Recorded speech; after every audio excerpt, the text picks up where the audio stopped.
Apocalypse, fire pits, the whole conqueror of worlds routine. I pictured something taller. You're wide, I'll give you that. Built like a fortress. But you sit like someone who hasn't had to move quickly in a long time. That's what thrones do to generals. Make them slow. Zod, the Kryptonian who lost his planet, lost his army, lost to a child raised by corn farmers. You stand like you're still commanding troops. Old habit, I assume. Hard to break even when there's no one left to command. I don't need to move quickly. Things come to me, or they burn. Either way, I remain seated. Krypton didn't lose because of me. The Council lost Krypton. Old men arguing about tradition while the planet's core collapsed beneath their feet.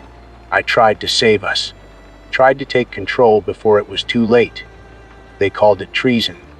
Threw me in the Phantom Zone while they sat in their towers and waited to die.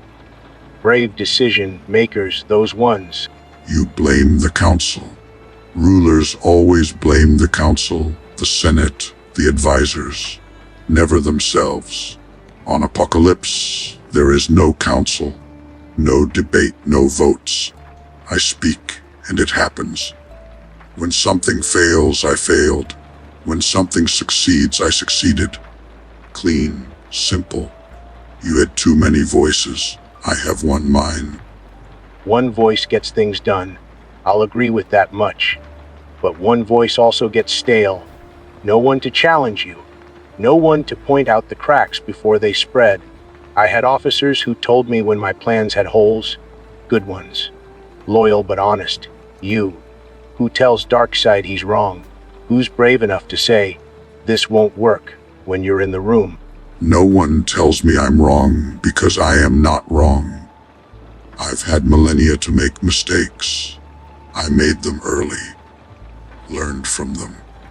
Now I don't make them. You're thinking like a mortal, Zod. Generals need advisors, because generals die before they finish learning. I don't die. I just accumulate. Every failure is still in my memory. Every victory, too. The library is complete. That's a nice way of saying you've stopped growing. Stopped adapting. You sit on Apocalypse running the same invasion playbook you've run for 1,000 years. And somehow, Earth keeps stopping you. A blue and green rock with one Kryptonian and a handful of freaks in costumes. If your library is so complete, why can't you solve that equation? Earth is a project, not a problem.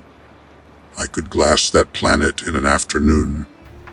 Burn every city, boil every ocean, leave nothing but slag. But that's not the point. I want Earth intact. I want its heroes broken, not dead. Dead heroes become martyrs. Broken heroes become lessons. The difference matters when you're building something that lasts beyond a single conquest. Kal-El. Let's talk about him. The last son of Krypton, though I'm standing right here, so that title's always been a lie. He beat me. More than once. Sent me back to the Phantom Zone like I was some criminal instead of the only man who could have saved our people. And he's beaten you too. Stood in front of your armies and walked away breathing. How does that sit with you? It sits fine. Kal-El is temporary. I've watched civilizations rise and fall while he was still in diapers on a Kansas farm. He'll age. Slow, maybe, but he'll age. His joints will stiffen. His reflexes will dull. One day he'll be too slow to stop something he should have stopped, and that'll be the beginning of the end. I can wait. I've waited longer for less. You're patient. I'll give you that. I'm not.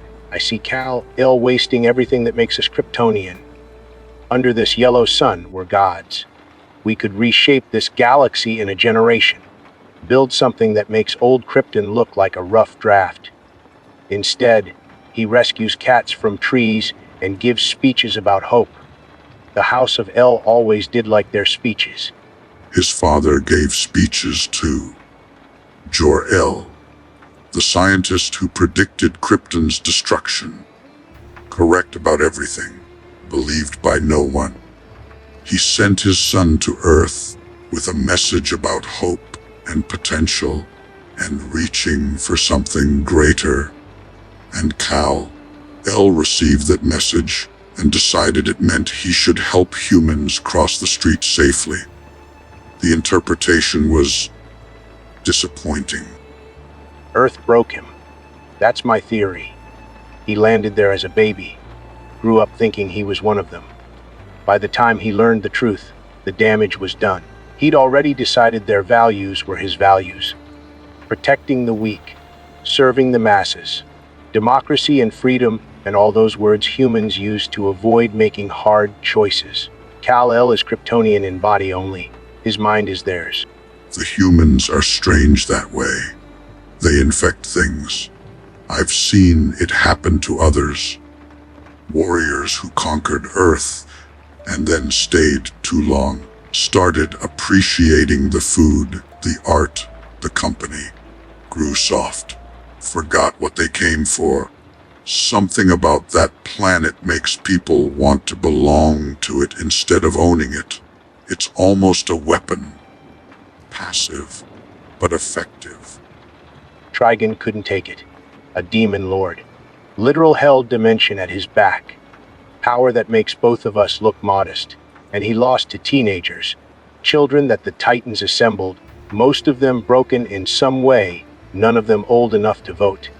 Earth doesn't just resist invasion. It humiliates invaders. There's something wrong with that rock.